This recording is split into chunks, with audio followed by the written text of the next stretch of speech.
Hello guys, welcome to Dollarbillfx-Club. This is Dollar speaking. I'm just going to be doing a full breakdown on Nasdaq from the monthly time frame all the way to the H4. So as you guys can see from whatever that we have here, basically we saw the market creating a new high and it coming back down and then finding a momentum right just below here before retracing to the upside. So whatever that according to this, whatever that actually happened here, what we had anticipated on, as you can see from the previous my previous videos that I've posted, guys, after an M pattern has been created, we expect the market and the neckline being broken, we expect the market to actually retest to the neckline before continuation. Okay, before continuation. So basically whatever that actually happened here, okay, let me just fix this. So what I had expected, it was for the market to actually do it.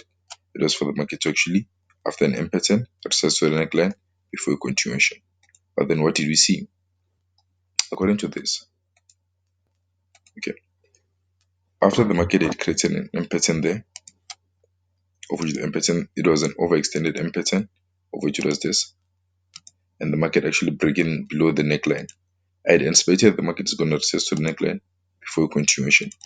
But then that's not the case. That's not what we saw happening. In case, what did we see? In case we saw a market actually above the neckline again and do not, and just plain along on the upside of the neckline. So basically, what does this actually tell us? It tells us that the market was not ready to do it. The market was not ready to just continue to the downwards.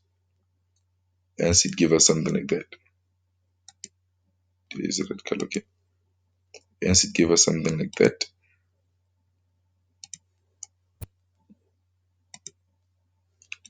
Hence, it gave us something like this. Okay. And where did we see the market actually finding the momentum? We saw the market actually finding the momentum just lately somewhere just below there. We saw the market finding the momentum just below them. And I'm also going to draw my high, of which my highest point was that. Okay. And then we're going to move to the what? Then we're going to go to the, because this is a multi-time frame breakdown. Then we're going to move to the weekly time frame. Okay. So going into the weekly, or before I go into the weekly, you guys can possibly see what's happening here. Since the market is actually here, it was a resistance at first, so we're anticipating on the market to pull back down a bit again, but then that's not the case. It broke above it. So basically, if now you guys can be able to see from this, you can be able to tell that whatever the market has actually created, we have a left shoulder, we have a head, and we expecting what? A right shoulder. Before continuation to the upside, I would want to see the market actually coming back into this area before turning to the upside. Let's go into the weekly and verify whatever that we're talking about. Weekly time frame. Weekly time frame, everything now becomes clearer, because if you can look at this, let me just say this to expand the screen. Okay, that should be fine. If you guys can look into the weekly, you can be able to see that the market is actually what? It actually broken above this area of which it was a resistance at first. Now it has been turned support. So before continuation, had spoken about this, moved into this zone before continuation to the upside. Okay. And another thing that we can be able to see from this is that the market had created what? A nice W pattern there, overextended W pattern, and we have a neckline. So basically our neckline is going to be somewhere there. That's what we have our neckline. Okay. Our neckline is going to be there. So basically we expect the market to actually to come back into this area, find the momentum before continuation to the upside. So now what I'm going to do is that I'm just going to use my Fibonacci. I'm going to use my Fibonacci to actually find levels where the market can possibly turn around this zone and inside that zone. So basically, it's going to drop my Fibonacci to there. Okay, now if you can look at this, I don't know, I have many levels on my Fibonacci, okay, but then the 0.38, it's somewhere there. So if you can look at into this, you can be able to see that our 0.38 is somewhere there. And that's where we actually expect the market to actually do it. That's where we actually expect the market to actually come back and turn it. I think this shifts a bit. Okay. So basically, we expect the market to actually come back where? To find the momentum, to come back to the neckline before continuation to the upside. Okay, fine. And also, guys, on yesterday I made a video, but then I don't think I uploaded it. Yes. So basically, what I'd spotted is that if you can look at this, this was from yesterday when Nasdaq actually went down, and we had actually predicted this move to the downwards. It's because if you can look at this, you can be able to see that this area here, this line there, acted as a resistance, came back, acted as a support there, and then it came back again to act as a support there, and then it rejected there as a resistance, and then last week it rejected there as a resistance. So this week it was actually testing that area there. Okay, so basically that's one of the reasons why we took the short trade. We sold Nasdaq today. Okay, that was one of the reasons. Okay, so now so basically the move that we're expecting, it is to move into this area. So now we're just gonna go into the daily time frame. Okay, on the daily time frame, what can you be able to see? From the daily time frame, I wouldn't say much, but then whatever that you all guys, everything that we've spoken about from the weekly and the monthly, it is becoming clear. So if you can look at this, the reason why we took this sell, remember, was because of what? Was because of that line there. And also, if you can look at this, we still have some candle fillings to do. You remember what I said about candle fillings? If you don't know, you can just go to our previous videos, and then to just to reference, Okay, just for reference, I meant, sorry. So each of you guys can be able to like this. I've just put some lines there. We have some candle filling that needs to happen at the daily time frame. So that tells us the market is still going to come back down again into this area. That's going to be our first target. And then our second target is it has to be below, inside the zone. It has to be inside the zone of which we have that candle there. It was never filled. That's our second target.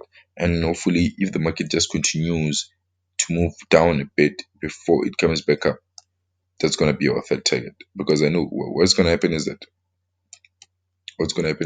just remember this. What's going to happen is that once the market is inside the zone, people will be looking to take in long trades, and they will be looking into taking long trades in a hurry. So what's going to happen? It's possible that the market is going to come back and fill up this candle first.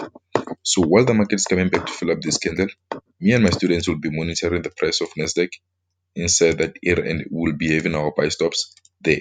Our buy stops are the ones that we're going to put. So since the market is going to come back and fill up this candle, when it comes back up, it's going to come back with us, and then we're still just going to continue with it to the upside. So remember, this is not a scalping trade setup. But then if you guys feel like you want to use it that way, you should have an entering technique when it comes to entering the market. Don't be harsh with it. So basically that's what we expecting on. Okay. But then it can be possible that the market actually comes back and fill up that candle before continuation to the upside. Okay. Sorry about that. So guys, I'm just gonna go to my H4 right now. And also another thing that we had is that if you can put a trend line there, you can be able to see that the market actually did what? It was respecting that trend line. The market was actually respecting that trend line. So if you clone this, you're gonna see that what was the reason why it went to the upside? There. So basically you can be able to see that it had 3 touches on it, and then it shot to the upside with this one, of which it also acted as a head and shoulder if you go into H4. because from the H4 perspective, you can be able to see this was the left shoulder, and this was the head, and this was the right shoulder. So, but then let's just go to H4 so that you guys don't be confused. Let's just go to H4. And by the way, my course is still open for anyone who wish to subscribe to our course, and then everything will be made easier for to you. Or by like we'll teach you how to trade Nasdaq and a whole lot of things. So if you can look at H4, you can be able to see whatever that I was speaking about. This was the left shoulder, this was the head, and this was the right shoulder. And so that moved to the upside. Okay, so yeah, everything now becomes clearer. And yesterday when Analyze this, I'd spoken about this trend line there that we had. I'd spoken about that trend line there that we had. Remember, this thing is just like mathematics. This thing is full of numbers. Trading is full of numbers. Trading is full of numbers. Whatever you do on the right hand side, you also have to do on the left hand side, basically. So whatever you do on the left hand side, you also have to do on the right hand side, just like in mathematics. If you divide or on the left hand side, you also have to divide on the right hand side. So basically, this is all about mathematics, and if you can get the hang of it, then everything becomes easier for you. Okay, so remember, we're still expecting TS to move to the downward. We've already entered this trade, and we're just gonna be looking for areas where we can be able to enter add our trades around this area. Okay. Okay, thanks very much, guys. This was Dollar analyzing Nasdaq. I look forward to actually meeting you guys in the next one. The next one will be Gemini 80 and USDT. That's the ones that I'm gonna be analyzing. So yeah.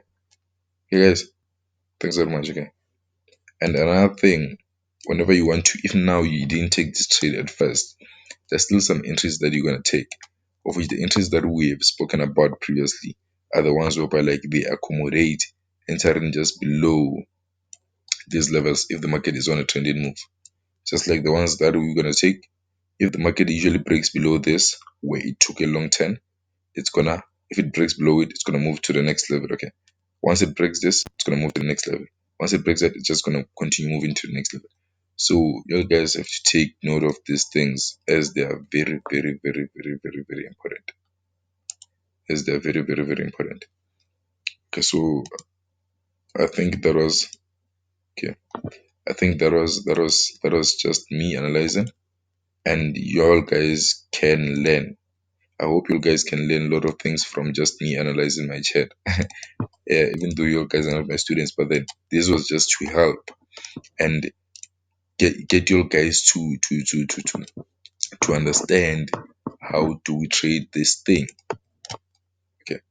And if you want to continue with this analysis and get this analysis first thing first to you, you can just subscribe to our course, of which is only like $50, and we're gonna take it from there, and you can learn how to analyze this chart like a pro trader. Okay. Okay guys, thanks very much. Yeah, that was it. Bye. See you on the next one.